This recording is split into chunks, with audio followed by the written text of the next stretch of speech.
A very good evening to you and welcome to Thursday's edition of Prime TV News. I'm Ishara Nautuna. Let's check out your headlines first. Interim order suspending dissolution of Parliament is extended until Saturday.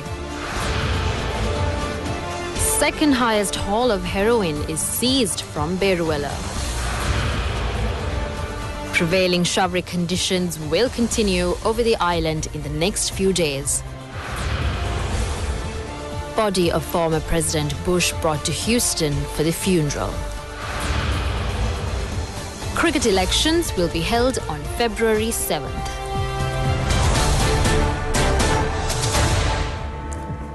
Now for your news in detail. A major heroin haul of 231 kilograms with a market value of 2,778 million rupees has been seized by the police. The police media spokesman SP Ruan Gunasekar said the two suspects were arrested along with the heroin haul. Police spokesman SP Ruan Gunasekar said officers of Police Narcotics Bureau arrested the two suspects with 231.54 kilograms of heroin from Beruwala Balapitia Beach area. Along with the suspects, the PNB has also seized a boat used to transport the drugs. The massive heroin haul is valued at 2,778 million rupees. He said that the Police Special Task Force and the Navy assisted in the raid.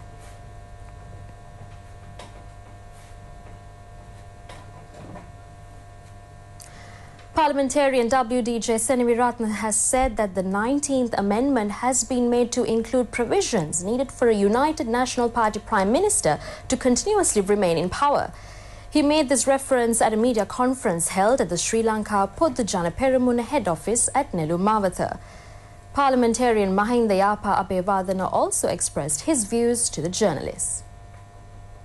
Parliamentarian WDJ Senaviratne attributed the political crisis within the country to the 19th Amendment brought forward by the 100-day government. Provisions were included so that persons such as Gotabaya Rajapaksa and Basil Rajapaksa cannot engage in politics in this country. Provisions were also included so that United National Party Prime Ministers could stay in power continuously. According to the amendment, Parliament cannot be dissolved until the completion of 4.5 years, even if there was a social-economic setback. This is being heard in the Supreme Court. The President has dissolved Parliament according to the powers vested in him. The 19th Amendment has been crafted according to the wishes of Ranil Wickremesinghe. He mentioned that the appointment of the Prime Minister on the 26th of October could have been taken to courts, but it was not done. Parliamentarian Mahinda Yapa Abeyewardena said that in Parliament yesterday, the so-called agenda contained a motion expressing confidence in Ranil Wickremesinghe. This motion, which was presented by Mayanth Dissanayake, was withdrawn. He said that the cause for the withdrawal of the motion was the presence of a group of parliamentarians who would not express their confidence for Ranil Wickremesinghe. As such, it was withdrawn and yesterday's sittings were held without an agenda.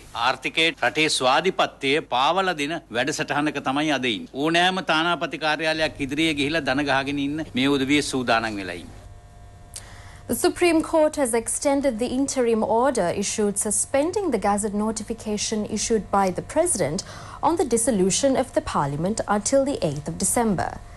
Meanwhile, the hearing of petitions filed against the President's Gazette to dissolve Parliament resumed before the Supreme Court for the third day this morning. The hearing of the petitions took place before a 7-member bench of Supreme Court judges, including the Chief Justice. The Attorney General made submissions yesterday. President's Counsel Manohara De Silva commenced making submissions on behalf of Pivuturu Hela Urume Party leader Udaya Gammanpila, appearing as an intervening petitioner. In his submission, he said that the President had the necessary power to dissolve Parliament, according to Article 62(2) of the Constitution, before the end of the term of the Parliament. Manohara De Silva pointed out that lawmakers had taken action to include a popular political phrase in the 19th Amendment that the President is responsible for Parliament. President's counsel Ali Sabri, who appeared on behalf of another intervening petitioner Jagat Vellavath, pointed out that as indicated in Article 71 of the Constitution, limits made in Article 62(2) and 33(3) of the Constitution are not related to the dissolution of the Parliament by the President. As such, Ali Sabri mentioned that according to provisions of the 19th Amendment, there are no obstructions for the President at this juncture to dissolve Parliament. The Supreme Court on the 13th of November issued an interim injunction temporarily suspending the implementation of the Gazette notification issued by the President dissolving the Parliament. This interim order is valid until tomorrow. The petitions against the declaration of dissolution of Parliament by the President came up for hearing before the bench comprising Chief Justice Nalin Pereira, Justices Bhuvaneka Aluvihare, Cicero J.D. Abreu, Priyantha Jayawardena, Prasanna S. Jayawardena, Vichita K. Malalgoda and Murthu Fernando. Demonstrations are continuously being staged against the anti-constitutional conduct of Speaker Karu Jayasuriya and also demanding the immediate conduct of a general election. The people also signed petitions.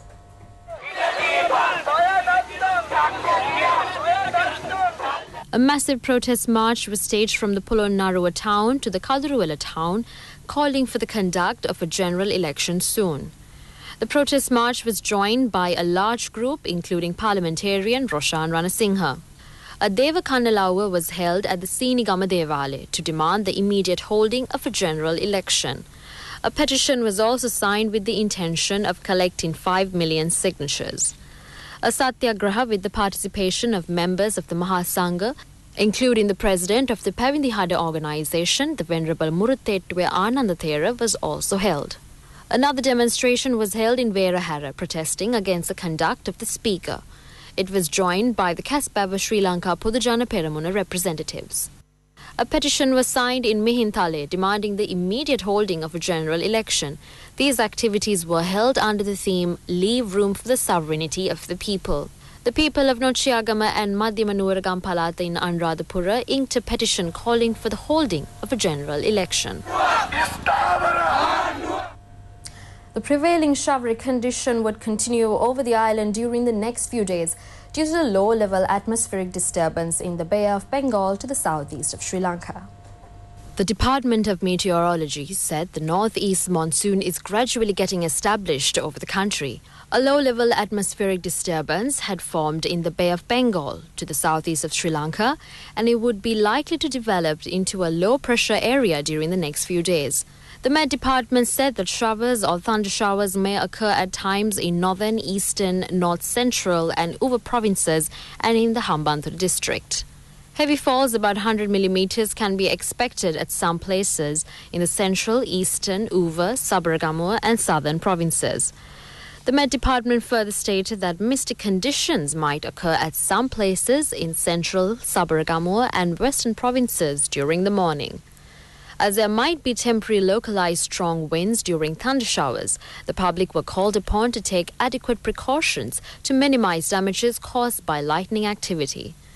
The Department of Meteorology further mentioned that the sea areas off the coast extending from Colombo to Manna via Puttalam and the sea area extending from Madra to Pottuvel via Hambantota can be fairly rough at times, as the wind speed can increase up to 50 kilometers per hour.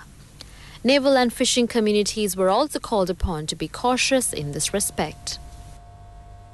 The Central Bank of Sri Lanka has said that it does not agree with respect to the credit rating in Sri Lanka by Fitch and S&P agencies. The Central Bank says that it has adhered to formal actions with regard to credit management in the face of various problematic situations. A statement issued by the Central Bank said that the bank has so far been successful in undertaking foreign loans and monetary transactions actively and smoothly. The Central Bank has also adopted appropriate measures to strengthen the foreign reserves and reduce the impact of the dollar. The Central Bank of Sri Lanka states that the level of domestic finance has improved via the recently introduced debt management plan. It is also reported that all these measures have enabled the overall banking sector to stabilize. The Central Bank says that it is not fair to place Sri Lanka at a low level in the face of this dilemma. In its statement, the central bank further states that it does not agree to this initiative, which had been done on various influencers without any evidence to indicate the weakening of the policies or fundamentals of the entire economy. A group of former parliamentarians have pointed out that a conference should be held to decide on who the United National Party prime ministerial candidate should be. Former Minister PED Premaratna emphasized that former leaders always portrayed democracy within the party. Mr. Premaratna further said that everyone who served as leaders of the party throughout the history totally safeguarded democracy within the party. As a person who has experience by serving under presidents such as J.R. Jayawardena and R. Premadasa, he recalled the manner in which they respected democracy within the party. Accordingly, former people's representatives of the party claimed that the United National Party had a long history on decisions taken to party leadership and the prime ministerial candidate based on a consent of the majority. However, PED Premaratna pointed out that the present leader of the United National Party has assumed the leadership to cling on to that position during his lifetime. He further pointed out that their party will have no future if this situation is not altered. The Royal Thai Embassy in Colombo organized a reception marking the National Day of the Kingdom of Thailand, the birthday anniversary of His Majesty, the late King Bhumibol Adulyadej, and Thailand's Father's Day on the 5th of December at Shangri-La Hotel in Colombo.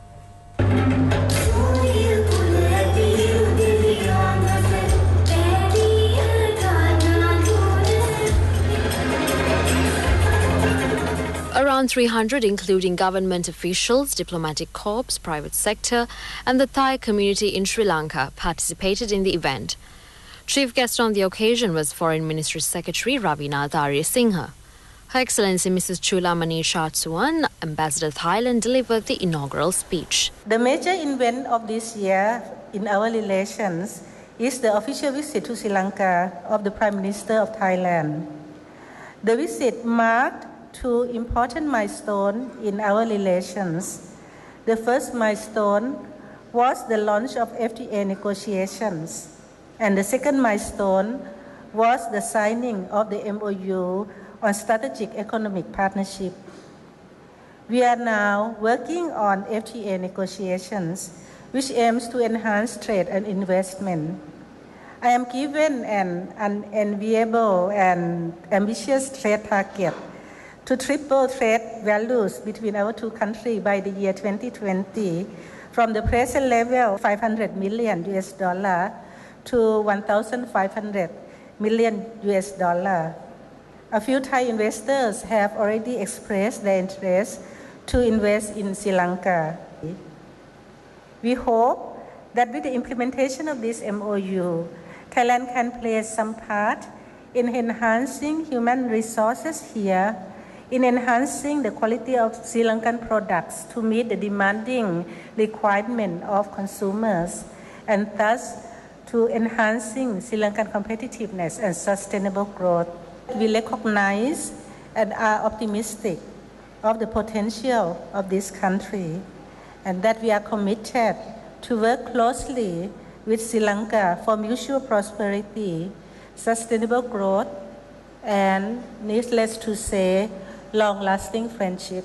Special events that marked the occasion were the presentation of certificates to 5 Sri Lankan students who were selected to participate in the study visit in Thailand, and the lucky draws for the awarding of numerous prizes.